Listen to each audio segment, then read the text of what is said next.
Hello there, you are listening to The Screen Queen, where you'll be finding your favorite movie or your favorite television show and learning something new. You'll just have to listen to find out. Here is your host, Samantha Parrish. Hello and welcome back to the first official return of The Screen Queen. Oh, I miss the show so much, guys. So, I am no longer your host on the East Coast. I am your host on the West Coast. I made a major life change back in November. I've gotten the fresh change that I've needed for my career, for opportunities, anything out here that's just not planned, but never know what could be out here. And I'm looking forward to seeing what will happen to me out in California. So, welcome to my new listeners on the West Coast. It is nice to be here. It's very beautiful. I have enjoyed the sun here every single day. And now that I'm settled out in California, I had to think about, what am I going to talk about when I return?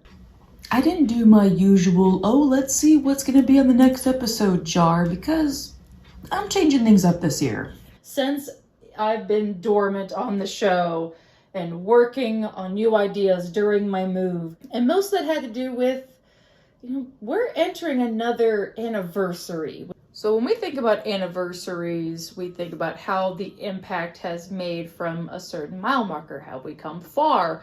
Have we been able to move forward? And TV has a very strange way about that, where there are some ways you can take a little bit of away from it or a lot away from it, and it ends up following into one another for how it ages into today for what we hold standards for. What about some of those quiet controversies that happened that don't get discussed enough? I got the chance to sit and watch what has been known to me as one of the most controversial moments of television. When I would go on Watch Mojo or anything that had to do with lists of TV, X-Files Season 4, Episode 2 of Home always made the list. And usually the news with it is it only aired once. And I'm like, well, here I am getting to watch it for the first time and see how it's aged in 30 years. Well, yeah. I just spoil it for you, but yeah, there's a reason why that is still known as a controversial and banned episode. It earned its titles, for sure. But getting to watch it, there was a whole rabbit hole I was not expecting to get into, which is why I wanted it to be the return of the Screen Queen, to go through this very unique part of TV history that has to do with the X-Files. And you were not prepared for the routes it will take you. So I have to go ahead and give a warning, because this is a controversial and banned episode, and after watching it, I can see why it has to have a heavy advisory warning. So yeah, this is a heavy advisory warning. Warning, this episode will be containing themes and mentions of murder, violence, and incest. So with that mentioned, that is exactly how it opens up, is the product of incest. The family is burying what appears to be a deformed baby that is very much alive, and it's going in the ground. So it doesn't take much to know that there's no help coming for this baby. That's within 1 minute that this episode has already had an uncomfortable shirt-tugging moment. Oh no, it gets worse. The aftermath of that baby, when a group of kids are having a baseball game and, they're about to have the most unforgettable baseball moment of their life that isn't the Sandlot, and unfortunately discover the child. That leads Mulder and Scully to find, the whiff of the investigation and find out what's going on. And right now, they're very quickly deducing that this is something to do with the house nearby that nobody wants to go in. The fact that they still want to continue with the investigation, knowing it's a human child and they have to see it through, regardless of it being not doctored by a paranormal or a supernatural thing. It's just This is a very highly instinctual episode, I would say. I think that's where the episode really still keeps its independence and its integrity through a very uncomfortable situation. I mean, having to navigate something that's like a procedural, sure, but you're navigating the Texas Chainsaw Massacre. That is a whole different ballgame to keep calm through. I'd be done. I'd be out. Oh no, I'm sorry. I can't. My mental health and my well-being could never pursue what Mulder and Scully went through to endure. It's a lot. It wasn't that hard to see why this was an issue back in 1996. That it still had the same impact in 2026. That's very admirable. That's why I have to go ahead and pass off this segue to the man that made this possible, Kim Manners. Now, this is someone that you might remember from a little show called Supernatural. And after watching a handful of X-Files episodes during my move, I could see very clearly where Sam and Dean get it from. It was not that hard to see. Apple did not fall far from the TV tree. But Kim Manners did something that made me uncomfortable in 2026. And this man has also been dead since 2009. His impact is going to leave the strongest legacy, and Home is one of those legacies. He sought out to make exactly the episode that was going to be banned. He didn't come to play around. He didn't accidentally, oh no. Kim Manners specifically said, hold my beer, I'm about to make something that's going to change television. I mean, not exactly change, those weren't exactly his words, but the way that's crafted, the true story-ish behind it, the way that it's presented very atmospherically, that you can see the themes, the analysis, it's littered in the shock value.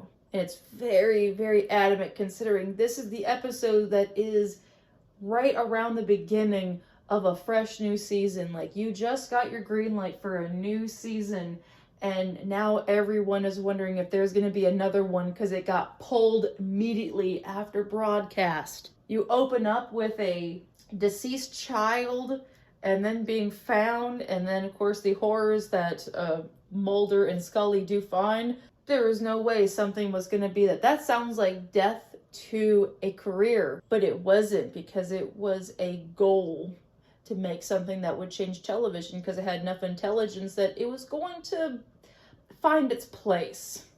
When Fox first saw Home, and they were freaking out about it, but its integrity still shone through all the shock value to make Fox go back and go, okay, how about this? We're going to air it on Halloween, and that's it. And that is how Home found itself a permanent place. It had to be pulled to eventually get to a higher avenue. Awesome to think about. Incredibly risky move, unless your name is Kim Manners to pull off that move. That's how good this was. It's how you do intelligence with shock value at an appropriate time. But when you look at this, it has a huge impact in the decades to come. That there would be a way to sort of change television. You can't get to where you are today for something without making a risk. But when you present stuff like, oh Lord, such intense amounts of violence and cruelty and a very uncomfortable things to think about, it's a heavy road to have to go down. And Kim Manners was the one that made that into a way to make risks in the future. He pulled all this stuff off in Supernatural, and also speaking of that, that does lead to something that is an insane rabbit hole to go into, is that it was eventually remade in Supernatural. When I was watching Home, I couldn't help but think, hey, you know, there's that one episode of Supernatural where Sam and Dean, and Sam, of course, gets kidnapped, and it's by people that you definitely know are a way too close family to be doing stuff by kidnapping, and it reminds me a lot of that episode. Well, that's because when Kim Manners made Supernatural, he went on to make a light remake and homage to Home within The Benders. So when you go and watch The Benders, that is a remake of an X-Files episode that changed history. I can't look at that episode the same way again. That is just mind-blowing to me. In a way, Home was treated like the banned books you hear about that just caused so much change and was saying a lot of macabre material and uncomfortable things in an era that was still not sure what to do and how to censor those things yet. And Home came along to be something that you could see through the lines. It just took a while to get there. When you take a concept like Home, it's, oh boy, it's a heavy thing to have to think about, and the torch that has made it through is not exactly a controversial episode that can be done well to the point that you can still take things from not necessarily its flaws, but its high source material to know how can you make this eventually be, but talked about in a way that you can get away with it. I mean, it's done well, it's done right, but you have to have it done somewhere to eventually get to a point there. It's kind of crazy to see. But nothing compares to the actual true story behind Home. The reason why there was a problem 30 years ago that Fox couldn't figure out. See what I meant to say earlier, that Kim Manners knew what he was doing? It's because of the story that he got this from. Charlie Chaplin's autobiography. Now, when I told my friends this, they were not expecting to hear that the silent film star that is so lovable and did, The Tramp, has a story that would eventually inspire the X-Files. It's not something you hear every day. So, in the autobiography, Charlie Chaplin shared a story that he stayed with a family in Wales during some of his comedy tours. It's like, celebrity Airbnb. And when he got to meet the family, he wondered where the other child was. The man and woman said, "Oh, would you like to meet our son?" He's like, "Absolutely." He wasn't expecting them to go to a bedroom and just pull him out from under a bed. That's where the pieces are clicking together for the mother in the episode being pulled out. Oh, Lord. I haven't been able to find his autobiography to confirm, but I mean, if it's enough to talk about it, I can imagine his expression was, "What the absolute fuck?" Oh man, that is just where there's no way your mind can go to where it's going to go. There's so much to unpack. That's not how things, usually go. Holy shit, I can see where the inspiration could easily make that into a dark moment about a tragedy of a family losing things during a war and having a mother that's obsessed with procreation and keeping everything intact and alive and together in a closeness. I mean, you can see how that unravels to a very darker picture with just looking at something like that. Holy shit, man. Never in a million years would I think that the origin story for X-Files' most darkest episode comes from a Charlie Chaplin what the fuck moment that he found on one of his tours. Insane! So I thought I would end this episode with my own little review of the episode. I thought it was great. When you get to see these giant echoes of television and combine everything, there was so much to appreciate about something that paved the way for the stuff that I would eventually see. For how it exists in 1996, amongst everything else that was still making a change, is quite impeccable. There's something to appreciate from this episode that, I don't think is as bad as, compared to stuff that is way more horrific that Ryan Murphy practically snorts in his sleep. There's a lot more terrifying things to exist, but when you have to look at the cusp of what is terrifying and put yourself in the shoes of those characters and what they're walking into, if you were to do that episode early on, like, I don't know, season 1 or 2, I don't think it would work as well. Knowing that I know Fox Mulder and Dana Scully enough to be terrified for them, but that Fox Mulder is smart enough to be able to survive a situation like this. That's how Dean Winchester in season 1 was to be trusted to just, go through a whole situation of people that could kill him, but because he's seen things that could possibly kill him worse, and he can survive. Yeah, that's a powerful piece of television right there. It earned its title being controversial and banned in the I would say, the most progressive ways possible, the negative ways. Because we wouldn't be able to have television if it wasn't for Kim Manners coming up with a Charlie Chaplin what the fuck story, making it into something that is cinematically pleasing to look at, with values you can see from the broken American dream, trauma, as well as, multi-generational incest, and look at all these different angles that he laid out in a way that you can't look away from. Because we are a culture that does thrive on things that are so messed up. We point and say that it's so obscene and oblivious, but we still indulge and we can't look away from it.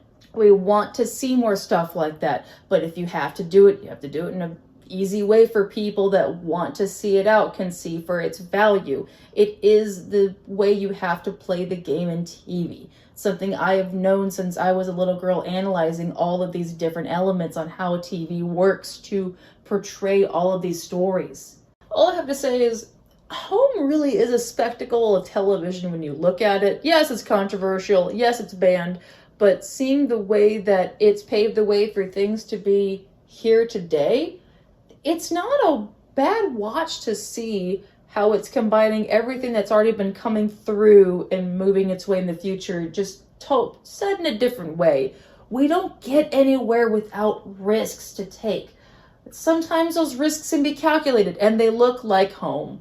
All right, so that is going to be a wrap for the first episode and return of the Screen Queen.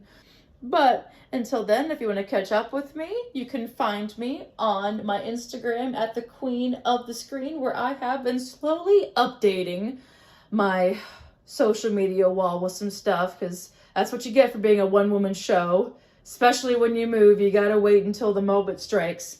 And if you want to find an easier way to listen to me, I can't emphasize enough that YouTube is a good place to listen to the Screen Queen. It's an easier play. It's where you want to be. And you know I had to do that joke for a reason.